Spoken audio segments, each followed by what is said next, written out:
Okay, now I want to go over some likes and dislikes of the M&P 40. I'll start with the likes. I really like the aggressive look of the gun. I think it's a real classic polymer design. I love the serrations on the back, the fish scale some people call them. They're very, very aggressive. You can get a really good grip on it and you never lose the slide in your hand at all.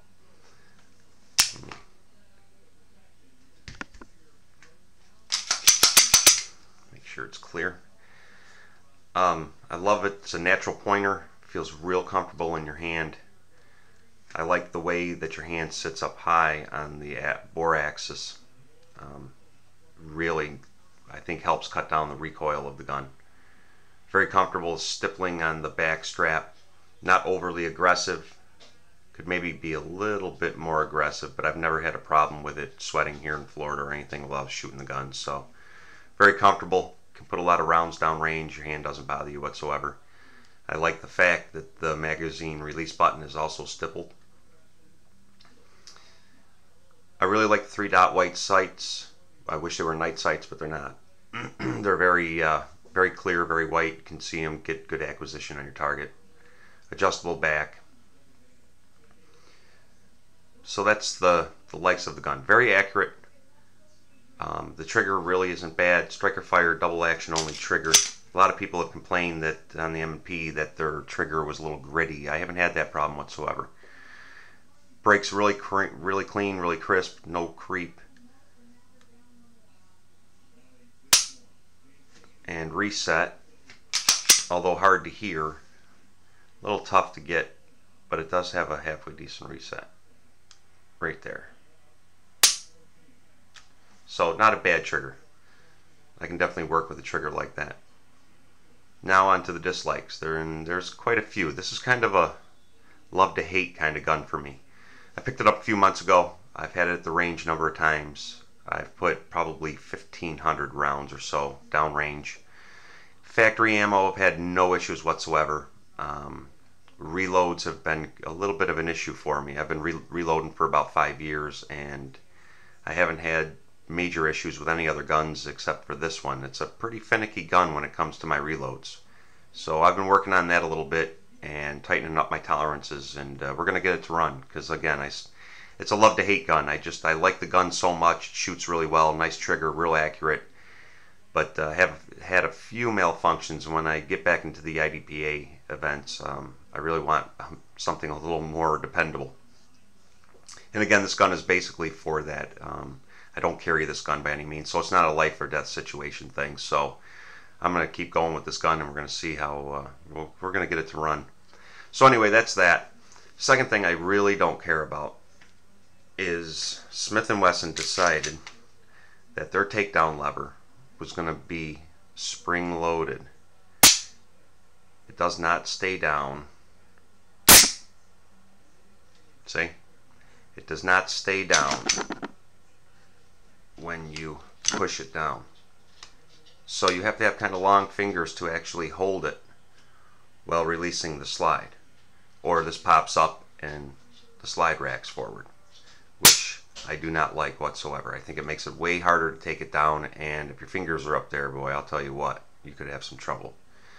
The next thing I don't like is inside here, I don't know if you can see it, but there is a seared disconnect lever for when you take this gun down. I don't know if you can see it in there. But basically, Smith & Wesson came up with this idea. Instead of having to pull the trigger when you field strip this gun, there's a seared disconnect lever that you have to get in there. Well, without putting your fingers in there, what they tell you to do, now I'm going to shut this so it doesn't slam close. What they tell you to do is take this part of your grip. There's a little tool down here. You basically turn it and you pull it out. That also holds the back strap on, so you can change the back strap. But they want you to take this tool here, and I'll try to show you on camera. You take this tool and you pull down the seared disconnect lever. I think you can see it in there now, that little button protruding. So you don't have to pull the trigger. in my opinion, I don't know, I just think that's just extra steps that's really unneeded. Number one, I feel that if you're safety conscious like I am, every time you handle a gun, you are going to safety check it anyway, especially before you clean it. So once I safety check this weapon or any weapon, when I go to clean it, once I know that it's safe, I don't think it's a big deal or unsafe to point it in a safe direction, pull the trigger to get the slide off.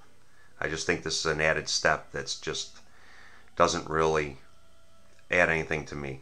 So what I normally do is I leave that up and I pull the lever down, I pull the trigger and pull the slide off. So you can bypass this little thing. But, you know, Smith & Wesson, I guess they want safety first. I don't know what they were thinking on that, but I really just, I don't care for that whatsoever.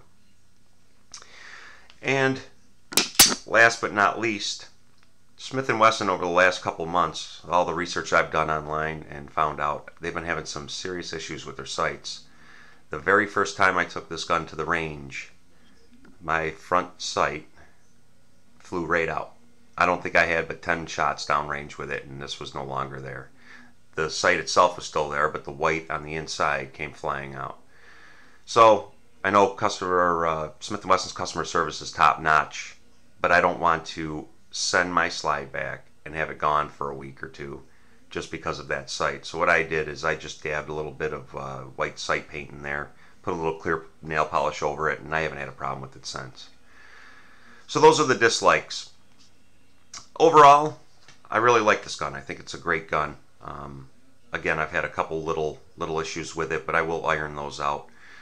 A couple little things like the takedown lever and the sear disconnect. Those are not game enders for me. I'll just live with that and deal with them. Overall, I think it's a quality pistol for the price. I know earlier in the video I said MSRP on the range kit, Smith & Wesson M&P 40. It's $609 is MRP on that. Out the door, I believe I bought this one for $569. So you can get a better deal on it. You'll just have to look around. So there it is, guys. That's my kind of review or my likes and dislikes of the M&P. Great gun for the most part. Accurate, great trigger. I love the looks of it. And we'll go from there. Hey, thanks. If you like the videos, please subscribe. Thanks for watching. See you.